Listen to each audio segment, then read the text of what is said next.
This is my first game in the Norwegian Chess Championship 2009. I'm playing in Class 5 with 41 participants.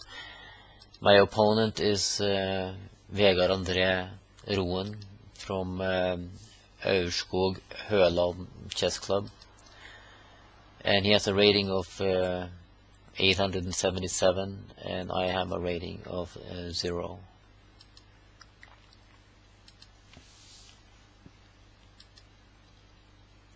He is ranked as number 14 and I'm ranked as number 31 in our class. Now, he has not protected his e5 pawn yet with his d pawn, and he's going into the attack, leaving it undefended, which is an advantage that I accept. I take it, and he puts me in check here. I used a long time to think about if I should take it with my knight or with my queen. If I had taken it with my queen here, I would have ended up with double pawns, which I didn't want this early in the game. So I took it with my knight.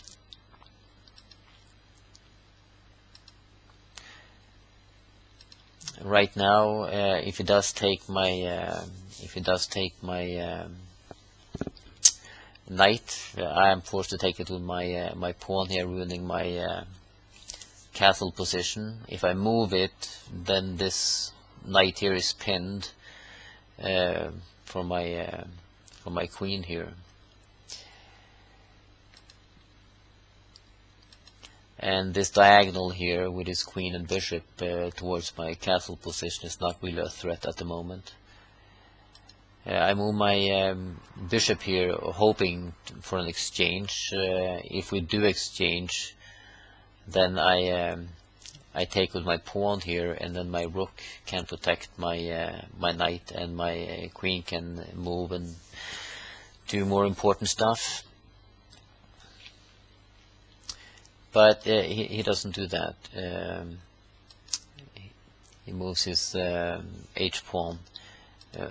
I take his bishop, and at the same time I get his pawn away from the e-file.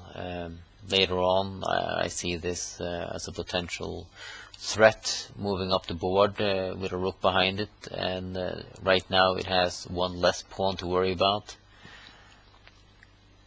And now I can actually go up here and threaten his bishop.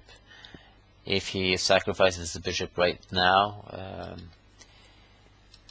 he wouldn't really get that far. I'm covering the g4 square. If he moves down here, I can just take it and exchange. And his rooks are too far away to be any threat at the moment.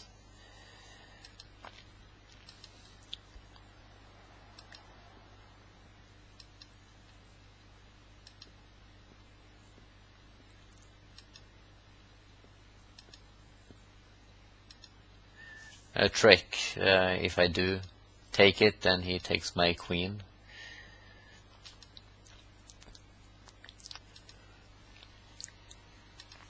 And yet another trick, if I do actually develop my knight, he can go and take my pawn, I take it back, I lose my queen again. So I move my queen a little further away, but what happens is he comes down with his queen, and I'm not too happy about it, but I agree, and I exchange queens here, and he's able to put his pawn back on the d-file. But at this time I have my pawn has passed his.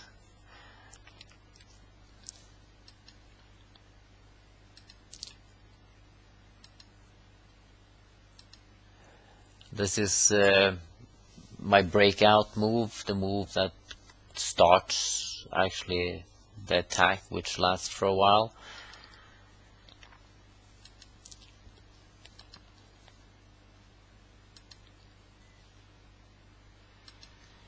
and I'm hoping that he would take my pawn here, both to make his pawns isolated and at the same time put my rook firmly in place. But he doesn't do that. What he does is move f7 to f6, and it gives me the chance to check him, give him the isolated pawns, and move my rook up where I wanted it all along here. He wants to exchange rooks, which I'm not too interested in, so I protect it with my other rook. And now he's looking at my c2 pawn here, which is unprotected. And he's planning to come up with his rook to e5 to force an exchange here. And right now, he's 18. At the time when I was 18, and you have a lot of people watching your game at the tournament, you have an urge to do a move when they are watching, or at least do a move that takes another piece. I'm not sure what happened, but he definitely wanted this pawn. So right now I'm going to make it unprotected again. And he takes it, and here's my trap. I check him, and even though my two rooks aren't protecting each other, my rook, which has connection with his king, is protected with my pawn. Yeah, he is in check. He has to move back on the board, and at the same time his rook on c2 is unprotected. So I get his rook for my pawn, and the game is actually over if I don't do a blunder.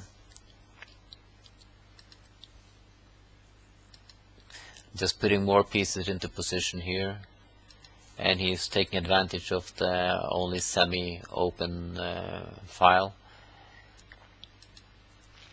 and I'm putting more pressure on his f6 pawn. And instead of thinking about that, he is thinking about my unprotected d3 pawn. But I have time before I protect it, or if he wants it, he will be in problems.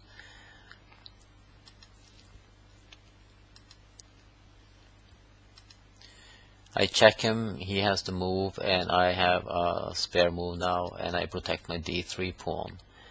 And being one rook behind, he shouldn't actually exchange rooks here, but he does. And right now my e-pawn can just move freely up the board to queen, and my rook here is hindering his king to come and take it. But still, I just as paranoid. I kind of like want my position to be okay over here, so there's no breakouts and queening on this side, even though I have the rook here. And I move my king into a little better position, and then I start moving up to queen, and at this time he gives up the game, and I win my first game of the chess tournament.